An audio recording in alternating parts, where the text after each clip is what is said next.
Right, a very different sum we are going to solve right now, and the sum is basically minimum number of platforms. Okay, तो इसमें क्या है मैं बताता हूँ. ये वैल्यूज़ है और ये वैल्यूज़ है.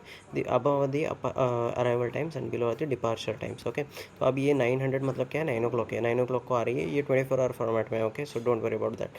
तो ये 9 बजे आ रही है ट्रेन, और फिर ये जा रही है 9:10 को. फिर आ रही है 9:40 को दूसरी ट्रेन जो कि जा रही है 12 बजे, और एक आ रही है 9:50 को. अभी 9:40 को ट्रेन आके 12 बजे जा रही है, मतलब ये स्टेशन पे ऑलरेडी है. और उसके बाद जो 9:50 वाली ट्रेन है वो जाने के लिए जगह नहीं है अभी यहाँ पे. तो अभी ये प्रॉब्लम हो गया. तो अभी 2 प्लेटफॉर्म लगेंगे यहाँ पे. तो फिर एक और ट्रेन आने वाली है जो कि 11 to 11:30 और उसके बीच में आने वाली है, यानी कि 3. ठीक है, ऐसे मतलब minimum number of platforms which are required for all the trains, जिन्हें करूँ वो ट्रेन्स रुकने नहीं चाहिए प्लेटफॉर्म पे. दूसरे ट्रेन के जाने के लिए रुकने नहीं चाहिए, वैसा चाहिए अपने को. ठीक है, ये हमारे को ऐसे एक रेलवे स्टेशन बनाने का है, समझो. तो अभी हम लोग क्या करने का है, I have referred to this particular video, and इन्होंने क्या किया है कि दोनों आरएस को पहले तो सॉर्ट कर लिया है. ठीक है, आप देख सकते हो सोल्यूशन में दोनों आरएस को सॉर्ट करना है, और उसके लिए जावा डॉट यूटिल से अपने को आरएस बुलाना पड़ेगा. इधर कॉल आरएस और you can do a star, it calls every util. And then अपने को क्या करने का है, 2 पॉइंटर्स लाने का है. मैं पहले सोल्यूशन से जाता हूँ, and then we can go with the regular method. So हाँ, तो फिर बेसिकली अपने को करने का ये है कि अभी इन दोनों को हमने सॉर्ट कर लिया.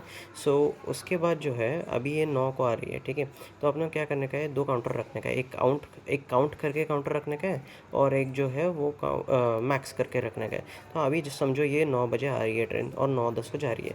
ठीक है, तो अभी 9 को आ रही है, काउंट इंक्रीज़ करना है 1 से, और मैक्स की वैल्यू और काउंट की वैल्यू स्टार्टिंग में 0 रहेंगे.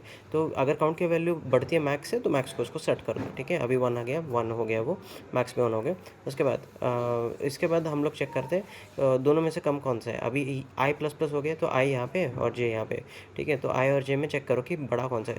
तो अगर सॉरी छोटा कौन सा है, तो अगर 9-10 छोटा है, तो यानी कि डिपार्चर हो रहा है. डिपार्चर हो रहा है मतलब काउंट को रिड्यूस करो, मतलब वो 0 हो जाएगा. और मैक्स, और ये अगर मैक्स बड़ा है तो फिर उसको कुछ मत करो.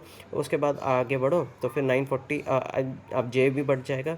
तो I equal to 1 and J equal to 1 है, तो अभी यहाँ से स्टार्ट करना है. तो इन दोनों में से छोटा कौन सा है, ये छोटा है.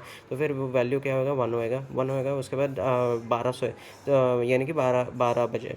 तो 12 बजे है, या फिर ये छोटा है. ठीक है, तो ये अगर हम लोग जैसे इसको करते हैं, तो आई प्लस प्लस करते हैं हम लोग अकाउंट को बढ़ाने के बाद. तो फिर अभी काउंट क्या है, 1 है, मैक्स भी 1 है, तो दोनों को सेट मत करो कुछ भी. अभी 9:50 और 1200 में छोटा कौन सा है, तो 9:50 है, मतलब एक और अराइवल हो रहा है. तो फिर इसको क्या करना है, काउंट को एक और बढ़ाना है, ये यानी कि 2 हो गया.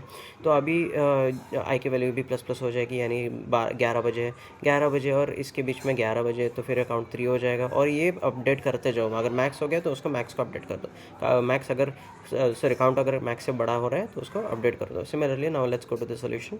हम लोग क्या कर रहे हैं, while I is less than N, यानी कि हम लोग जो अराइवल टाइम्स है, अगर एक बार अराइवल टाइम्स खत्म हो जाए तो अपने को दूसरी कंडीशन की ज़रूरत भी नहीं है. एन यानी कि टोटल नंबर ऑफ लिस्ट की लेंथ है. ठीक है, अब हमको क्या करने का है, पहले तो चेक करने का है अगर arrival time is less than equal to departure time है तो फिर इसको काउंट प्लस प्लस करो, आई प्लस प्लस करो, जैसे मैंने अभी बताया आपको. If not count minus minus करो, और जे प्लस प्लस यानी कि जो सेकंड एरे है उसमें से जे प्लस प्लस करो. एंड अगर count is greater than max है तो मैक्स को काउंट सेट कर दो, एंड लास्ट में रिटर्न मैक्स कर दो. That is it.